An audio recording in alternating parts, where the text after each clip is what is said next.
Welcome to AB tutorial.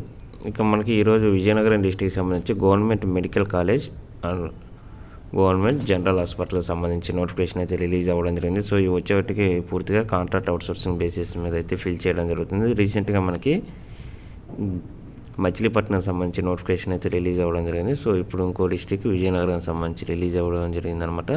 So త్వరలో కూడా మనకి అన్ని డిస్ట్రిక్ట్కి సంబంధించి హెల్త్ డిపార్ట్మెంట్కి సంబంధించి నోటిఫికేషన్స్ అయితే రిలీజ్ కాబోతున్నాయి అనమాట. సో ప్రతి ఒక్కరు కూడా మన ఛానల్ ఇంకా ఎవరైనా సబ్స్క్రైబ్ చేసుకున్నట్లయితే ముందుగా సబ్స్క్రైబ్ చేయండి. మీరు ఇలా చేసినట్లయితే దీనికి సంబంధించి ఇన్ఫర్మేషన్ అనేది అందరికంటే ముందుగా మీకు రీచ్ అవుతుంది. సో అప్లికేషన్స్ ఎలా పెట్టుకోవాలో అందరికంటే ముందుగా వెళ్ళి మీరు సబ్మిట్ చేయడానికి అవకాశం ఉంటుంది అనమాట. సో ఇక్కడ వచ్చేవారికి మనకి చాలా క్లియర్గా ఇచ్చారు. vijayanagaram.ap.gov వెబ్సైట్ నుంచి మనం ఈ యొక్క పీడిఎఫ్ కానివ్వండి దీనికి సంబంధించిన డేటా అయితే అప్పటికప్పుడు అప్డేట్స్ అయితే తెలుసుకోవచ్చు అనమాట. ఇక మనకి ఇది November 8 నుంచి స్టార్ట్ అయిందంటూ November 14 లాస్ట్ డేట్ అంటూ కూడా చాలా క్లియర్గా ఇచ్చారనమాట. సబ్మిషన్ ఆఫ్ ఫిజికల్ అప్లికేషన్స్ మనం బై హ్యాండ్తో మనం ఇవ్వాలన్నమాట.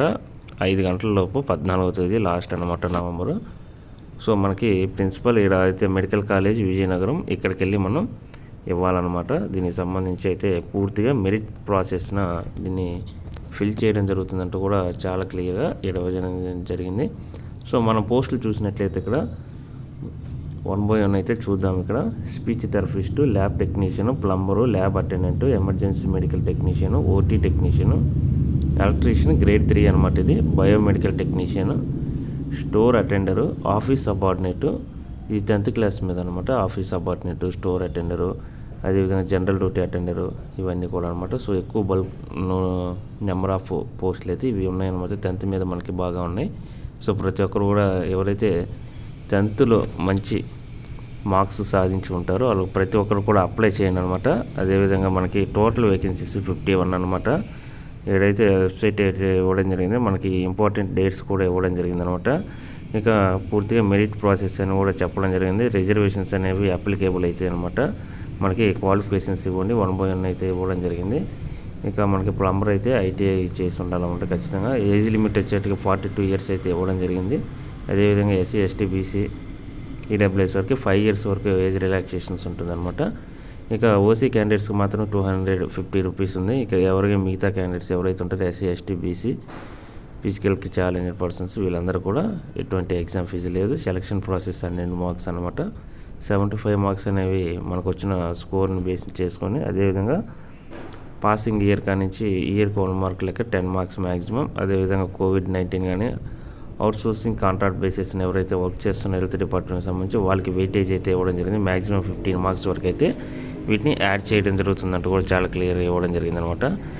సో మనకైతే ఇప్పుడు దీనికి సంబంధించి కంప్లీట్గా డేటా అయితే వివరించడం జరిగింది. అదేవిధంగా మనం ఈ అప్లికేషన్ ఫామ్ కూడా నేను కింద ఉంది చూపిస్తాను అవి లాస్ట్లో. వీటి మన స్టడీ సర్టిఫికేట్స్, అదేవిధంగా అప్లికేషన్ ఫాము, క్యాస్ట్ సర్టిఫికేట్స్, అదేవిధంగా మన 10th మార్క్స్ మెమోస్ ఏది ఉంటుంది అనమాట.